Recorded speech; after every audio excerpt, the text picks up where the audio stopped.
Tokyo Electric Power Company has begun accepting bids for alternative suppliers of electricity, and this is to cover a shortfall that's stemming from the halted operations at Japan's nuclear power plants following the nuclear accident in Fukushima. Just about 50 companies, including steelmakers and trading houses, are taking part in the bidding process. The firms that win will begin supplying a total of 2.6 million kilowatts of power between 2019 and 2021. Now, this amount will be equal to the power generation from 2 nuclear power plants.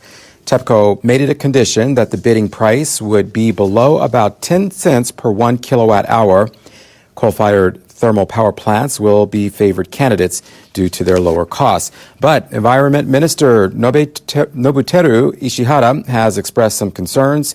He says that building new thermal power plants or expanding existing ones will just push up greenhouse gas emissions. Well, the Japanese government is planning now to give financial aid to businesses that are developing shale gas as well as other low-cost energy resources. Industry Minister Toshimitsu Motegi says the government is considering now offering debt guarantees for such companies. Rising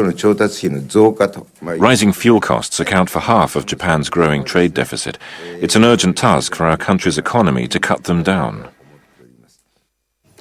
Well, he says natural gas is produced in various countries, so Japan can diversify its suppliers. He adds that the cost of natural gas imports can also be reduced.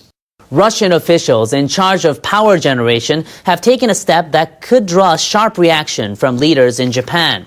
They've given an affiliate of a U.S. company a contract to build a generating plant on one of 4 islands held by Russia and claimed by Japan. The officials gave a $30 million contract to a firm called Sakhalin Machinery. The company is based in the capital of the island of Sakhalin. Workers will build a geothermal power plant on the island of Kunashiri. They plan to start construction this year and have the plant running in 2015. Japanese leaders oppose any involvement in economic activity on the island by a third country. They fear the Russians could try to use such involvement to justify their control of 4 islands, including Sakhalin.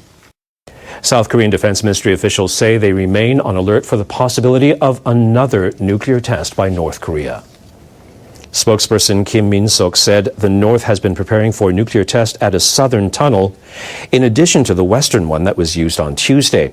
Kim said the entrance of the western tunnel appears to be intact after the underground explosion. He explained that no radioactive materials had been detected because the tunnel had containment walls to prevent an outflow of blast winds. U.S. researchers point out that there has also been activity at one North Korean missile launch site. They say the launch pad has been upgraded since October. The South Korean spokesperson said military officials are closely monitoring the latest developments. North Korea's state-run newspaper is defending the nuclear test, saying it has reinforced the country's status as a military and nuclear power. A front-page editorial in the Rodon Shinmun quotes leader Kim Jong-un. He calls the test legitimate and refers to it as the people's great work.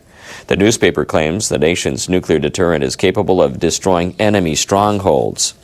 It says leaders in Pyongyang won't bend to any further pressure from the U.S. government, and it adds North Koreans are ready for new sanctions and even war.